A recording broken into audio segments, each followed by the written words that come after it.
Bonjour, Frémich Moutou depuis la Russie, ressortissant du Congo-Brazzaville, amoureux fou de la Russie. Bon, je voudrais parler aujourd'hui des sujets qui peuvent vous paraître assez difficiles souvent à évoquer, des sujets tabous, disons l'influence des langues.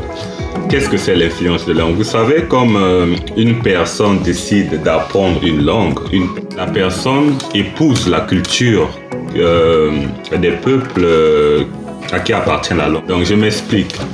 Un étudiant qui arrive, que ce soit en Grande-Bretagne, que ce soit en Russie, que ce soit dans n'importe quel pays, en apprenant la langue parlée dans ce pays, il a tendance à épouser, à comprendre les mœurs à travers la langue qu'une personne qui peut-être chaque jour peut suivre des films, peut suivre des documentaires, peut lire des livres d'histoire parlant de ce peuple, de ses traditions.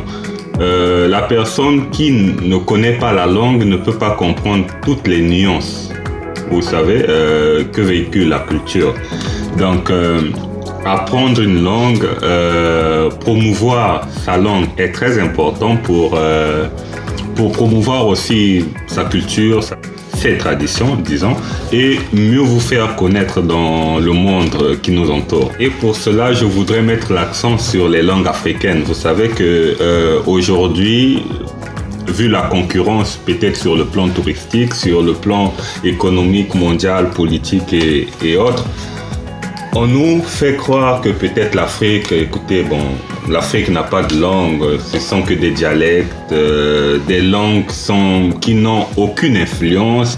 C'est impossible. Avec un dialecte, tu ne peux pas diriger tout un royaume, tout un empire. Ça sera une très grande erreur de croire que l'Afrique n'a pas de langue. L'Afrique a beaucoup de langues. Et avec vous, nous allons découvrir ces langues. Je vais parler par exemple de la Hausa, qui est une langue merveilleuse, parlée par plus de 71 millions de personnes. Imaginez, cette langue qui est la Hausa est plus parlée que l'italien qui est par exemple parlé par 62 millions de personnes. Donc nous avons pratiquement presque 10 millions de différences de locuteurs.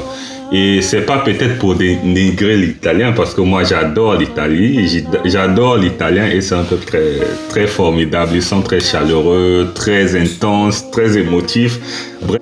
Bon, comme deuxième langue, je voudrais parler du Bambara, qui est une langue peut-être moins parlée que le Hausa, mais qui est autant plus parlée que le néerlandais. Donc, le Bambara est quand même parlé par 25 millions de personnes et cette langue a l'avantage d'être parlée dans plusieurs pays. Elle est notamment parlée au Mali, elle est notamment parlée en Guinée, au Sénégal. Tout simplement pour vous dire que les langues africaines sont très nobles et sont couramment parlées dans beaucoup de pays. Et ça sera très intéressant que nous, Africains ressortissants de ce beau continent, puissions faire une certaine publicité pour mieux faire voir nos langues. À côté du Bambara, il y a aussi le Lingala. La langue de l'amour, la langue magnifique. C'est pas peut-être parce que je suis originaire du Congo-Brazzaville. Bon, le Lingala est quand même parlé par 25 millions de personnes. Parlé en RDC, parlé en République du Congo, parlé en Centrafrique, parlé en Angola.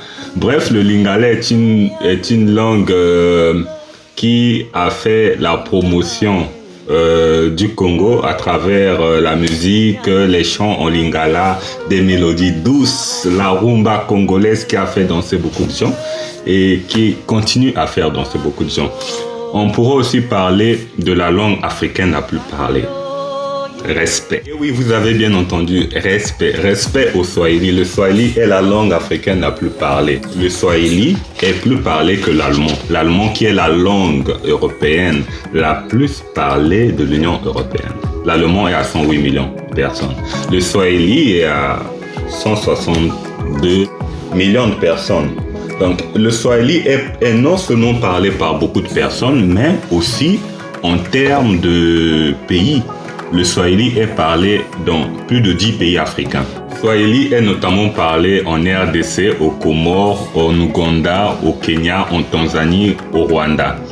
Mais il y a aussi des pays comme le Malawi, la Somalie, le Burundi et le Mozambique qui en parlent aussi. Les 6 premiers pays cités précédemment ont fait du Swahili leur langue officielle. Dire que c'est fantastique parce que tu peux être du Burundi, tu te retrouves peut-être en RDC, aux Comores, tu as la facilité de parler avec les ressortissants de ce pays.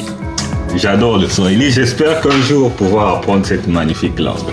Donc, chers amis, ça sera très important et très bénéfique pour nous afin de mieux faire connaître notre culture, de mieux faire connaître nos traditions, de mieux faire connaître notre manière de penser, de faire une certaine publicité, de beaucoup parler de nos langues car elles sont belles. La preuve en est, c'est que la langue française, qui est une langue, disons, très belle et très noble aussi, est parlée dans beaucoup de pays juste parce que la France a su faire la publicité. Aujourd'hui, il y a beaucoup de pays qui parlent français. Et parmi ces pays qui parlent français, il y a les pays africains. 40% de la population togolaise parle français. Au Congo-Brazzaville, c'est 59% de la population. Au Gabon, c'est 66% de la population gabonaise. Et au Cameroun, c'est 41% de la population. Avec l'explosion démographique, parce que l'Afrique, en termes de population, ne fait que s'accroître. Et c'est vraiment bénéfique pour les langues comme le français, pour les langues comme l'anglais, pour les langues comme l'espagnol, parce qu'en termes de population, ils auront plus de locuteurs. Donc les gars, on s'y met tous, chacun apprend le Swahili, chacun apprend le Lingala, chacun apprend le Hausa, chacun apprend le Bambara. Il y a le Igbo qui est parlé aussi du côté du Nigeria. Donc les gars, on s'y met, à chacun sa langue. Ciao, c'était Chef Moutou depuis la Russie, l'homme qui aime apprendre les langues.